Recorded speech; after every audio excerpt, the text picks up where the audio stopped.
Aujourd'hui, on va présenter le séminaire Encore. Un séminaire qui ne se prête pas à une lecture facile. Et ici, on va plutôt essayer de donner des clés de lecture, de présenter des notions principales qui sont présentées dans ce séminaire. Encore, le mot encore évoque la sexualité. Encore. Il s'agit bien de sexualité dans ce séminaire. Ce qui se passe dans les relations sexuelles, la jouissance de l'homme masculine, la jouissance de la femme féminine. Séminaire encore, c'est le 20e, ce qui veut dire qu'il y a tout un cheminement théorique minutieux que Lacan a fait autour de concepts qui sont ici présentés. Et aussi il y a des acquis dans ce séminaire. Il y en a surtout deux autour de la sexualité. Un qu'on retrouve déjà dans les textes de Freud, qui est que la relation sexuelle entre hommes et femmes n'est pas pleinement satisfaisante. Il y a quelque chose qui nous pousse encore à refaire, et encore à refaire. Freud, par exemple, disait que quand on désire, on a un désir très fort d'avoir une relation sexuelle avec un partenaire, au départ, la libido est très forte, très haute, et puis elle va diminuer au fil du temps qu'on a des relations avec la même personne. Il y a bien là un aspect qui montre que le rapport sexuel n'est pas pleinement satisfaisant. L'autre acquis, et cela est plutôt du côté de Lacan. C'est Lacan que, dans les quelques séminaires précédents, avait mis en avant cette question principale, mais il l'avait déjà mis dans le séminaire sur l'angoisse. Mais ici, depuis quelques séminaires, il va vraiment aller dans les détails, dire qu'il n'y a pas une harmonie entre hommes et femmes. Ce qui va l'amener au départ à dire, dans le séminaire La logique du fantasme, il n'y a pas l'acte sexuel. Après, il va dire il n'y a pas de rapport sexuel. Parce qu'il n'y a pas d'harmonie entre l'un et l'autre. Les deux jouissances ne coïncident pas entre hommes et femmes. On ne fait pas un, ce qu'on voudrait, mais on ne fait pas un quand il y a une relation sexuelle. Voilà les deux acquis. Mais comment expliquer, qu'est-ce qui explique ces deux inconvénients dans les relations sexuelles? Commençons par le premier. Pour Lacan, la grande découverte de Freud est l'Édipe. Mais pour Lacan, l'Édipe est fondamental dans ce qui est l'accès de tout être humain à l'ordre symbolique, à l'ordre social, pouvoir entrer dans la communauté des autres êtres humains. Et qu'est-ce que c'est l'Édipe? Eh bien, c'est une opération qui va limiter la jouissance, la localiser et la limiter. Parce qu'il y a un interdit. Le désir et la loi vont se nouer ensemble pour toute la vie. Il y a un interdit. On ne peut pas jouir de tout. Voilà. Il y a une limite dans la jouissance. Mais ce qui amène à certainement alors une insatisfaction pour qu'on voudrait dépasser cette limite. Voilà ce qui explique ce premier acquis dont on parlait avant, qu'il n'y a pas pleine satisfaction.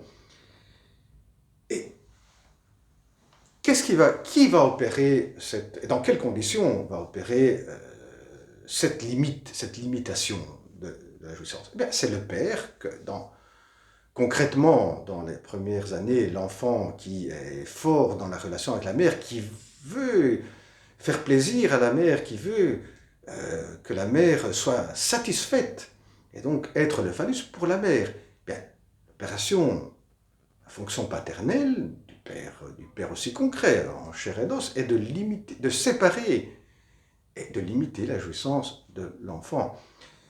Donc de séparer l'enfant de la mère, que l'enfant renonce à être le phallus. Et cette opération est la castration. Et cela vaut pour le petit garçon, pour la petite fille. Le petit garçon comme la petite fille, l'homme comme la femme, sont soumis à la castration sont soumis à une limite de la jouissance. Le petit garçon renonce à être le phallus pour prendre conscience qu'il a le phallus. La petite fille sera de s'acheminer à vouloir recevoir le phallus. Et la jouissance qui a soumis l'opération de la castration, c'est une jouissance phallique parce qu'elle s'ordonne autour du phallus. L'un, quand il sera grand dans les relations sexuelles, va lui donner le phallus, l'autre va le recevoir. Deuxième acquis, on va le voir après. Donc, comment est-ce que Lacan écrit ce dont on parle maintenant, de cette castration, cette jouissance phallique? Il va l'écrire avec les quantificateurs assez connus, mais qui peuvent sembler un peu difficiles à comprendre. Ici, on va se limiter simplement au sens qui véhicule ces quantificateurs. Mais tout homme est soumis à la castration, tout homme accède à la jouissance phallique. Il y a bien une exception, c'est l'urvateur, le père de l'ordre primitif, qui peut jouir de toutes les femmes. C'est l'exception. Sinon, tous les hommes sont soumis à la castration, tous les hommes accèdent à la jouissance phallique. Voyons maintenant du côté de la femme, et c'est ici la grande nouveauté de Lacan, c'est que du côté de la femme, Lacan va dire pas toute femme est soumise à la castration, pas toute femme, donc une partie de la femme, c'est ce que ça veut dire, une partie de la femme accède à la castration, à la jouissance phallique localisée, et une autre partie vise une jouissance autre, une jouissance illimitée. La femme peut y accéder. Et du côté de la femme, il n'y a pas d'exception qui puisse nier la castration. Donc, si du côté homme, on peut parler d'un groupe d'hommes, et on peut parler de l'homme avec L majuscule, du côté de la femme, on ne peut pas parler d'une généralité, mais d'une singularité, et donc on ne peut pas écrire la avec majuscule, on doit barrer le a. La femme n'existe pas dans ce sens d'une femme comme concept, parce que la femme apprend dans sa singularité, bien qu'elle a un aspect qui est dans la généralité, une autre partie de la femme ne peut pas être renfermée dans une généralité, elle est dans ce champ d'ouverture, de jouissance illimitée autre. Voyons maintenant dans les relations sexuelles, qu'est-ce qui se passe? Qu'est-ce que l'un cherche? Qu'est-ce que l'autre cherche? L'homme, il est dans la jouissance phallique, il a le phallus, il se présente comme celui qui a le phallus pour la femme. Qu'est-ce qu'il recherche du côté de la femme? Du corps de la femme. Et là, après une petite parenthèse, Lacan parle de la jouissance de l'autre, la jouissance du corps de l'autre, l'autre avec majuscule. Pourquoi? Parce qu'on n'accède pas à l'autre dans l'entièreté de son corps. On y accède par des parties de son corps. Et donc, c'est des parties qui sont inscrites d'une manière symbolique. Et c'est pour ça le grand autre. Donc, le corps d'une femme avec laquelle vous avez une relation sexuelle, le corps, il faut le voir comme le corps de l'autre grand autre, parce que ce sont des parties qui s'inscrivent côté symbolique. Et qu'est-ce qu'on vise? Qu'est-ce que l'homme vise là? Objets partiels, objets petit a, qui sont par exemple le sein. Il va être attiré au moment de la relation sexuelle par le sein, qui va l'exciter, qui va lui donner, voilà, qui va concrétiser cet objet, un objet partiel, et ainsi de suite. Voyons maintenant du côté de la femme. La femme, qu'est-ce qu'elle recherche chez l'homme? Elle va rechercher le phallus, avoir le phallus de l'homme. Attention, le phallus ici, il faut l'entendre simplement comme le correspectif du pénis, mais le phallus que l'homme avec lequel elle entretient cette relation lui donne accès aussi au phallus symbolique, les aspects de pouvoir par exemple, qu'est-ce qu'il représente, qui se matérialise après, certainement avec le pénis. Une partie du corps, là aussi, que ce soit une partie du corps physique ou symbolique.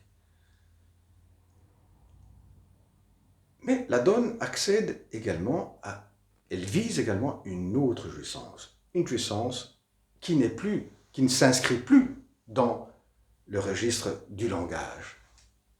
Qu'est-ce que ça veut dire s'inscrire dans le registre du langage? Qui a été soumis à la castration, jouissance phallique, ce qui nous permet de rentrer dans l'ordre symbolique, l'ordre du langage. Non, la femme vise aussi la jouissance autre, de l'autre barré, de cette jouissance illimitée, non localisée, non verbalisable, non inscrivible en termes symboliques. C'est une jouissance ouverte. Et bien voilà, les concepts clés de ce séminaire encore. Prochaine vidéo, au revoir.